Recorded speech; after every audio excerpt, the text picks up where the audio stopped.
Thanks for inviting me down here. Seems like I come down here a couple times every campaign cycle, various campaigns. My name is Jake Pelroy. I'm with the No on 97 campaign. I'm an outreach consultant. I'm out in Lane, Douglas, and Deschutes County, and really they've sent me just about everywhere in the state where I can fill in and just talk to people about Measure 97. What are some of the impacts, highlights, things along those lines. Real quick, can I get a show of hands of who's heard of Measure 97 at this point? Well, that's good. That's good. That's mostly everyone in the room, and that's a lot better than when we started back. I started back in May. You'd get like one or two. I mean, even in June, there was a room full of 100 people, and there'd be a couple of people. So that's really good. So what is Measure 97? I'll tell you a couple of the things about it. It's a $6 billion tax increase.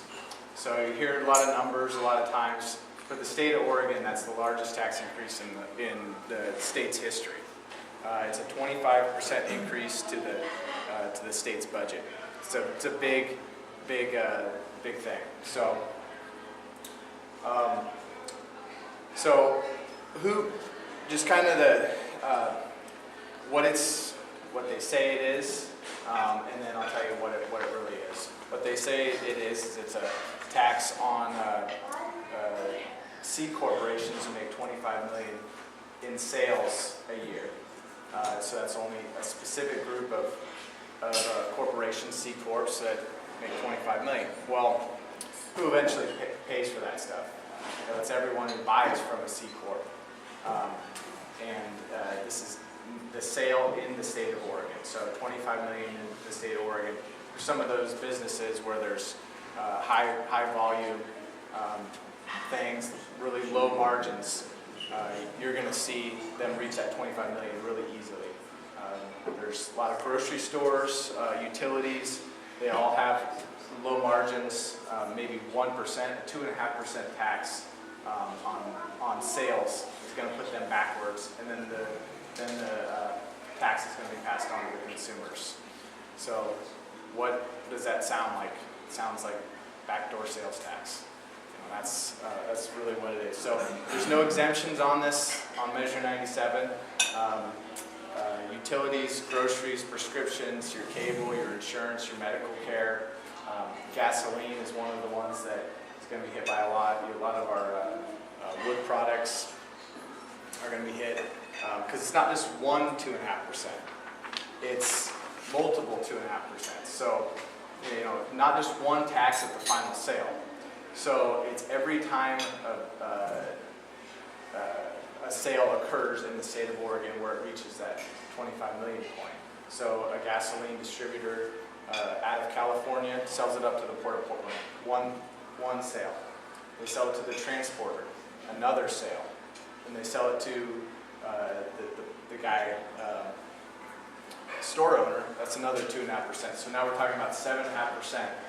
Sometimes 10%, depending on how many times it gets sold throughout the chain.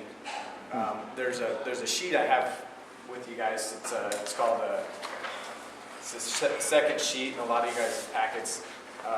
Tax on tax really shows you how that compounds.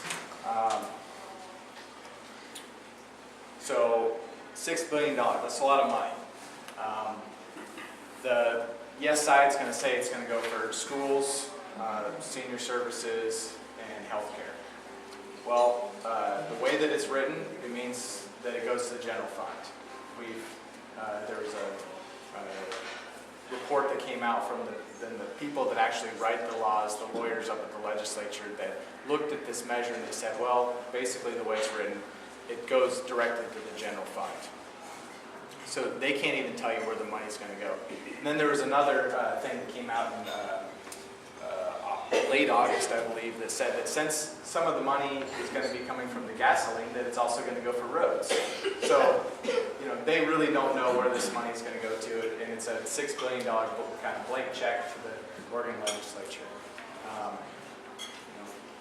I have plenty of issues with the Oregon legislature. I mean, $6 billion one year, they could say, hey, you know, we're going to promise that this money's going to go to here. Next year, what's new guys get in there, what's going to happen? It's just another $6 billion that comes in. So another thing about this, obviously the tax gets passed on to a lot of small businesses and other businesses that could possibly just move some of the larger businesses can shift some of their operations out of state, but some of the smaller businesses where they'll have to, they're buying their electricity, they're buying from like a restaurant like this, they probably buy from McDonald's wholesalers or Cisco, they're going to be hit by this 2.5% tax. So, you know, Stacy's Diner is going to be paying a certain portion of this, and some pay a lot more than others. And so the Legislative Review Office of the Oregon Legislature, they review every bill that there's any review or revenue coming in, and they projected that there'd be 38,000 private sector jobs lost if Measure 97 passed. So 38,000 private sector jobs. It's huge. They did say that there'd be 18,000 public sector jobs created. So, you know, there's a net loss of 22,000, you know, maybe 20,000. I'm not really good at math, so.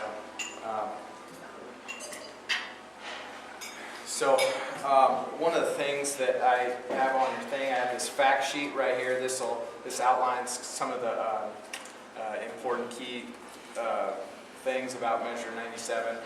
The LRO Legislative Review Office, as I mentioned earlier, in their report, they said an average Oregon family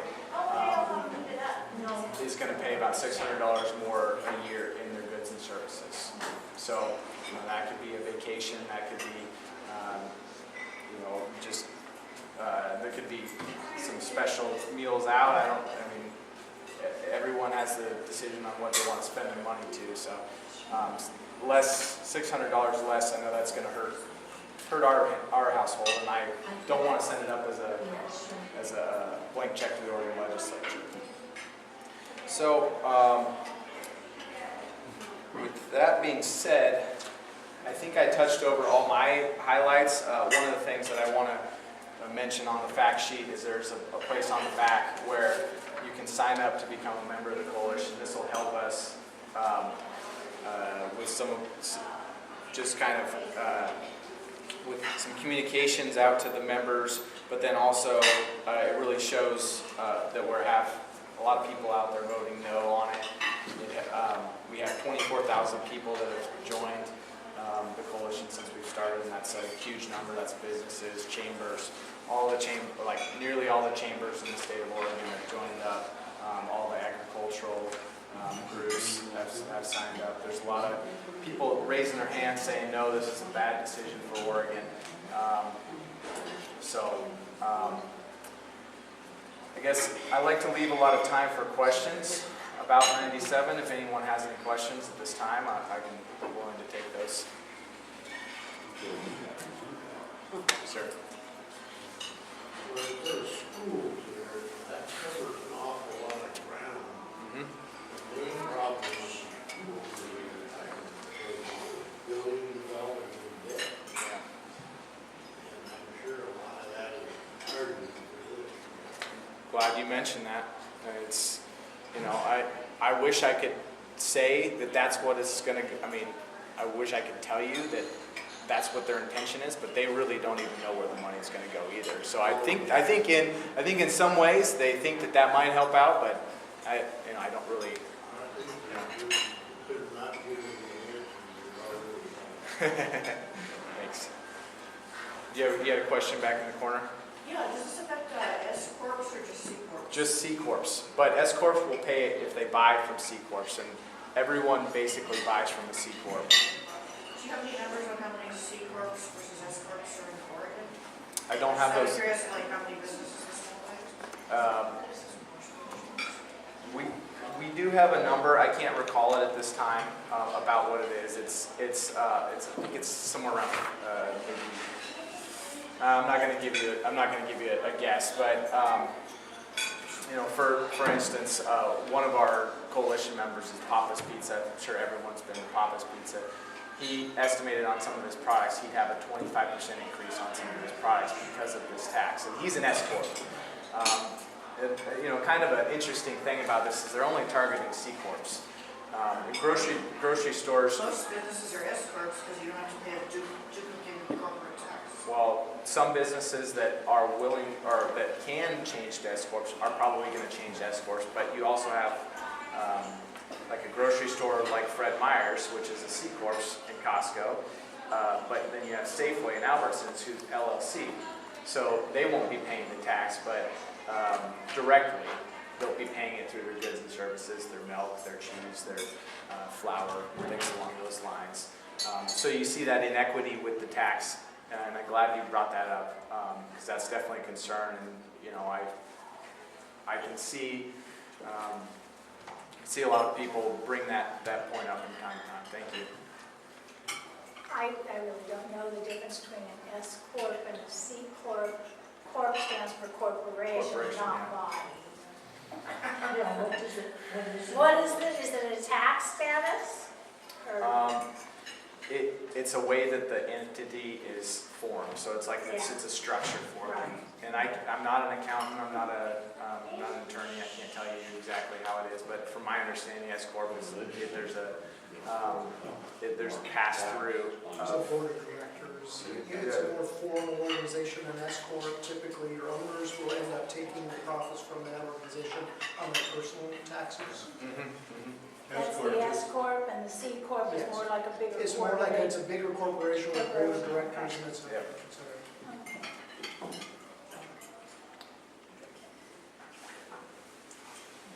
Sure. Do we have a good line on who the knuckleheads are that started this? Yeah, it's a group called Our Oregon. So, Unions. yep, you got public sector unions and So what we're environmental looking at groups. is a backdoor way to basically feed the PERS retirement plan? You come to that conclusion. I think that could be one of their hopes. I'm not them, I can't say for sure. So, we like to just talk about, there's so many reasons why 97 is a bad choice, that we try to stay away from who's the other side and all that stuff, mainly because it's the largest tax increase in Oregon history. It's going to cost Oregon families $600 a year, 38,000 private sector jobs lost. There's some pretty big points there, and we want to try to get those points in. And I think you can come to your own conclusion, especially with seeing all those articles that have come out recently about liabilities that this gentleman has mentioned earlier about. Well, we hear that Powell's books is going to close if this takes place.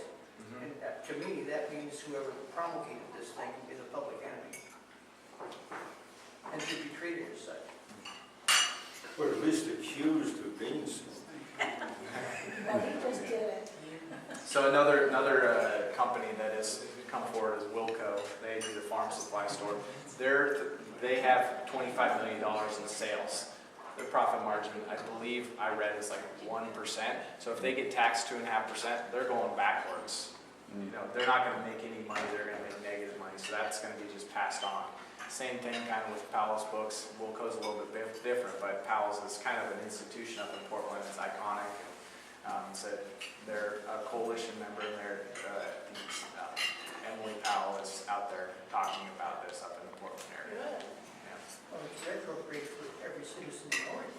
What's that? It puts every citizen in Oregon working backwards. It hurts us all. Yes. Where's the Yes. plus? Yeah, and there's plenty of things that need fixing in our government, and 97 is not a good cure for that. It's not a good solution.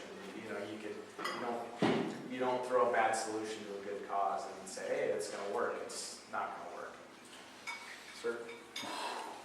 My only comment is, can you say pay off to the unions? Every time they have a tax, a lottery, everything, you add pay off to the union, to the state. Well, I have a comment too, is, since this isn't going through legislature, if it was going through the legislature in a bill, you know, you would have hearings and Yep. plenty of an opportunity at time to say, hey, what about going just to the general fund? You would be able to bring those things up. But the way they put this in there, and like you say, that if it was the unions were involved in it, they had all their union people sign the petition, you know, you want your job? Here, sign. So it's not, and we all know how hard it is to get these things in with the signatures that you needed on these things. So, yeah, I think you're absolutely correct. I look at it as like if it was a bill and they're gonna bring in this money and just saying it's going to go to the general fund and not specifying where it's gonna go from there is not very good. It's not a very good thing. And I think you bring up a good point about comparing it to a bill. I don't think that this would pass in the No, it would not legislature, pass. even as bad as it's been up there No. in past years. I don't think anyone really wants to be attached to it. There's a couple legislators that are really for it. But, you know, the thing about the signature gathering, they have paid signature gatherings, and they say, hey, do you want more money to go to schools, social services, and seniors? Like, you just come out of the post office, you got a whole bunch of mail in your hand. A lot of people are going to just sign yes because they want that option, but not too many people think about what it actually is. What are the repercussions? And kind of the way that it's written doesn't really say everything that it truly will be impacted after it's been inspected. It was probably thrown out to the younger folks of this is corporations, the 1%ers. You know, you can see them standing on the street corner with these things, the sign, and screaming this stuff out. Hey, just time to get them 1%ers. Yeah. You know, not realizing, like you have stated, is that once you go after the 1%ers, it's going to trickle down to you, and it's going to get expensive one way or the other. Yep. And I just heard their radio ad today, and they were just talking about the big corporations, and they like to name off Comcast and Chevron, and there's specific ones that they don't like. So, yeah. I have a comment and a question. Okay. Oregon beats 39 other states in tax and spend, and most of that, millions and millions, is mishandled. And millions and billions isn't even enough. It's way beyond that. But one ad I've heard on the radio talks about how this tax money is going to be dedicated for education and health. And I know that's not true. Yeah. And you've already mentioned that. But it does mention that Oregon has the lowest corporate tax of any other state. And that I'm not knowledgeable about. Do they? It's how it's calculated. And so you can calculate it so it's really favorable, and there's calculated so it's unfavorable. So it's like I believe that we're on the upper end if you calculate all the taxes and fees that are involved in being in business in Oregon. And like this gentleman mentioned earlier, the C Corps, the people that eventually pay for it are the people, not necessarily the corporation. So people are just going to be taxed more, and the corporation's not going to be taxed more. And that's just how the C Corp is structured.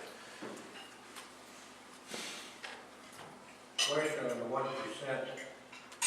Hitler took on the Jews because they're only 1% of the population. They were an easy target.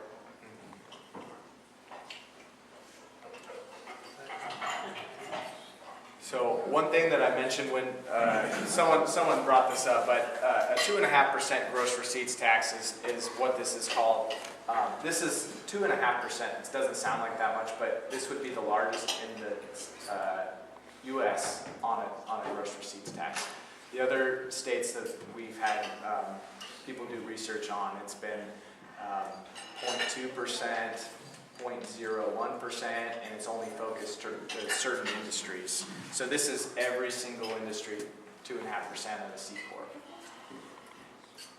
I just had a comment, not so much a question, but the state of Washington has a tax on its corporations, and they're successfully enacting that tax because they've done a very sophisticated way of applying it. And so I don't want to let the corporations off the hook. The corporations in Oregon do get away with an awful lot more than most of the other states. So I still think we ought to go after them, but I'd rather go up and study what Washington is doing and get a tax that's more appropriate and is more spread out across the entire spectrum. Yeah, and I think that this was back in May when I heard John Kaponga from Eco Northwest, and they do economic work in Oregon and Washington. He spoke on why 97 was wrong, and I think in Washington they specifically targeted industries that are really strong in Washington, and they only capped it at a certain level. So they're able to finally, go in and say this is where we need to do this, instead of just this broad brush. We're going to hit electrical companies. We're going to hit gas, like the gas store owners, all that stuff. So yes. Yeah, and that's a good point. Is that you're targeting a whole lot more in this by not going through a legislative process, and I think that's the whole issue with 97.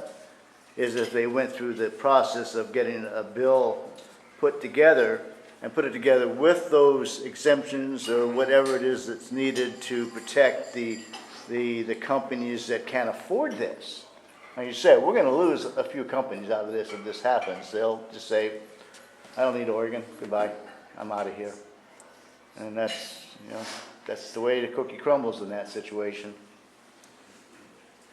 Years ago, we had 66 and 67 pass, and I know, and I can't remember now which one was which, but I know gross receipts was considered then too, taxing the gross income rather than the net, just like 97 is talking about. What happened with 66 and 67? Is the state still getting anything from those, or did they just die? Because they were passed. People change their behavior when a tax comes through, and also I think they overestimated how much money was going to come in from those things and oversold a lot of that thing. Okay. Again, that was same group of people that put that forward and said it was going to fix all their problems, and really, we're back at the table here with 97. How easy is it going to be for some of the C corps to turn themselves into LLCs? For some of them, it might be easy. They might have to pay the tax the first year because it goes into effect January 1st of 2017 if it passes. So they have so long until they can figure it out. Some businesses they probably can. Some businesses I'm going to say most would probably not change to C corps, but not 100% sure on all that.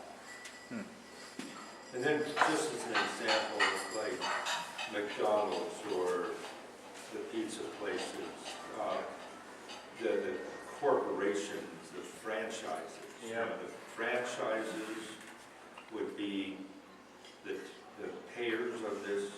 Franchisees will be paying a huge burden for these because and typically their margins, any idea? they're usually pretty small. I mean, you only can. How much is an ice cream cone at McDonald's? Like $1, maybe even less than that, or hamburgers, or really cheap. So That's right. you gotta have small margins. You gotta and sell a whole bunch of them in order to stay in business. That would be. Any more questions for Jake? Well, real quick, if any of you guys had signed up for the coalition, I can grab those sheets, or you guys can leave them here. I'm gonna get out of here. Like Pam mentioned, I got a newborn at home, and he's just getting out of the hospital today, so we're really excited and really happy. Did you bring any signs? We don't have signs yet. We will have signs end of this month. Oh, okay. Thank you. Thanks, Jake. Thank you.